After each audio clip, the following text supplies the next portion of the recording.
Soorma really very nice ஆக்சுவலாக ரொம்ப நல்லா இருந்துச்சு. அம்மா இன்னைக்கு என்ன சார்?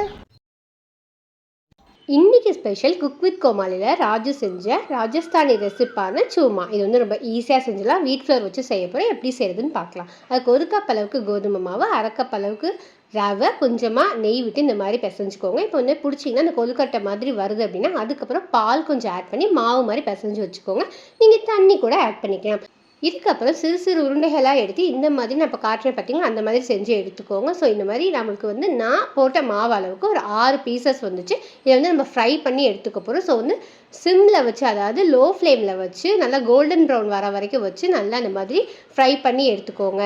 ஸோ புது விவசாயம் இருக்கீங்க அப்படின்னா ப்ளீஸ் மறக்காமல் சப்ஸ்கிரைப் பண்ணுங்கள். இப்போ பாருங்கள், நல்லா அழகான கோல்டன் கலர் வந்துச்சு. நல்லா ஆற விட்டு இதை நம்ம வந்து பீஸாக ஆக்கி நம்ம மிக்சர் ஜாருக்கு ட்ரான்ஸ்ஃபர் பண்ணிவிட்டு பொடிச்சு எடுத்துக்க போகிறோம். இது வந்து வீட் ஃப்ளவரில் செய்கிறதுனால நல்லா ரொம்ப ஹெல்த்தியான ரெசிப்பும் கூட. கண்டிப்பாக ட்ரை பண்ணுங்கள். ஸோ இந்த மாதிரி பொடிச்சு எடுத்ததுக்கப்புறமா இதை நம்ம ஒரு பிளேட்டுக்கு ட்ரான்ஸ்ஃபர் பண்ணிவிட்டு நான் இன்றைக்கி வந்து வெல்லம் தூள் சேர்த்திருக்கேன். ஸோ நீங்கள் வந்து நாட்டு சர்க்கரையோ இல்லை பவுடர் சுகரோ கூட சேர்த்திக்கலாம். ஸோ அதை சேர்த்திட்டு நல்லா மிக்ஸ் பண்ணிக்கோங்க. இப்போ வந்து கொஞ்சமாக கீ ஆட் பண்ணிக்கோங்க. கொஞ்சமாக ஏலக்காய் பொடிச்சு சேர்த்துக்கோங்க. அது கூடவே ஆல்மண்ட்ஸ், அதாவது பாதாமியும் சேர்த்துட்டு சர்வ் பண்ணிங்க அப்படின்னா சூப்பரான ராஜஸ்தானி சூமா ரெடி.